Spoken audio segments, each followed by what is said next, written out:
But the most important thing you said there, and I think to like young pitchers like watching, it's like without the strike, you're not going to get any of that information. You're going to get into a bad count. Right. So and then now you're forced to throw one over the plate when they're ready for it, right? The Dodgers are the best at it. Right. The best at it. They don't swing at balls, they swing at strikes. So if you're not attacking the zone, you're going to be forced to throw it over the heart of the plate against that lineup. Good luck. Yeah. There'd be some hard hit balls. Right. It's what happened in this Milwaukee series effectively. Like their swing decisions in this, I think they had like some crazy low chase rate to just bully Milwaukee just forcing the pitcher to the heart of the plate, but in good counts for the hitters. Right. So it's not just like you said, like because they were not attacking early and aggressive in the zone, they're not getting into that 0-1 count. It's a 1-0 count, and now the percentages flip in the direction of the hitters. And if you have good hitters that capitalize in good advantage counts, then it just kind of gets snowballs and it gets worse and worse. It's 4 runs in the second. You're going, what the heck happened?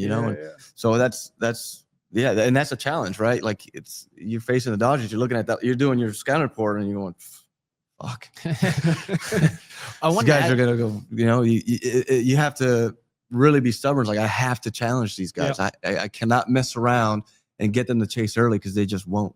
I want to ask you about that because there's the movie Catch You If I Can with Leonardo DiCaprio. You remember that movie? Yeah. So there's a line in there where it's Tom Hanks and DiCaprio, and he says, well, the Yankees always win because people are staring at the pinstripes. And then Tom Hanks is like, no, they have Mickey Mantle. They just have better players. Nothing to do with that. Is there anything to, maybe for like a younger player, not a veteran like yourself, but like that aura where it's like you got to get over not just the fact that you got to deal with these guys as baseball players, but the outside stuff? Is that a real thing? Yeah, I'd be lying if I said it wasn't, right? Like going to series, you're going, shit, we're playing the Dodgers. Like you look at this lineup, but you have to.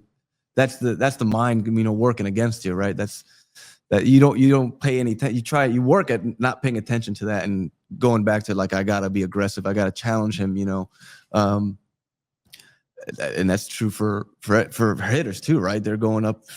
I think the Mariners did it best, right? Like they beat Screwball 3 times this year. Like I was watching that game as a fan, going in his second playoff outing against. I go, there's no way they beat him again. Like this is the best pitcher in the world, right? They have to know that. They have to know going to this game, like, damn.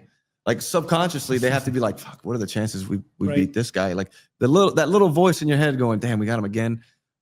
Or do they let the other voice,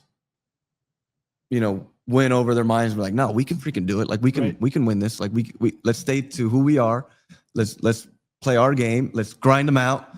And if it's 1 run, we're gonna do our best to keep it, 1-0. Right. We're gonna just keep fighting. So I'd be lying to say no. If you don't look at the lineup or look at who's pitching and going, crap, I got this guy today, then yeah, that happens for sure. But I think that's also what makes this great is that we're aware of it and we go, fuck it, man, I'm going after you anyways, Yeah. And it's funny because in those games that Scuba lost, he pitched his ass off in those games too. He pitched great, but you're still able to beat him. So the game still has to be played before even like the pregame, let's call it mind games. The mind games, right? For sure. So the game still has to be played. So you've now have some like pretty extensive experience playing against the Dodgers in particular, and we've talked about some of the reasons why they're successful, especially on the offensive side.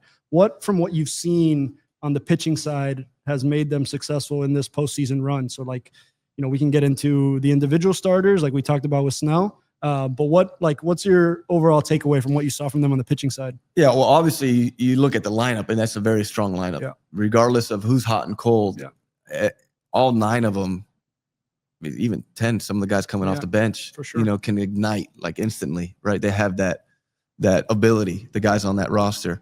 It's funny how you look at last year when they won, they relied heavily on their bullpen. Yep. They had a lot of bullpen games and they strategically used their bullpen to win the World Series. And they did a fantastic job managing that. And this year it's their starters carrying them from the pitching standpoint, and they're pitching their asses off, right? And now you see teams this year trying to replicate what the Dodgers did last year, and it's not working out for them. So it can be done, but it's obviously very hard, and odds are against you, right? Because the relievers, they'll burn out. They're not ready for that kind of workload and with that type of stress for that many games in a row. The Dodgers were able to do it last year, but this year their starters are all going 6-7 innings. To do that in the playoffs is Insane. yeah. I It's mean, crazy. it's great, right? Like your starter goes 6-7 innings. Right. Every pitch matters. Like you're trying to win every single pitch. Go balls to the wall every single pitch. If you can give us 4 or 5 innings and you're keeping us in the game, that's great, man. Right. Like the Dogs will come in and close this down. You know, you play 2 games, sometimes 3, and you get a day off for the relievers to get some rest. But for the fact that their starters are going 7 innings pretty much almost every time they do it. And dominant innings too. They're not just like that's And this to me feels like a historic run. 9, 10 punch outs. When you think about dominant, historic, like postseason starting pitcher performances, like this is up there with some of the best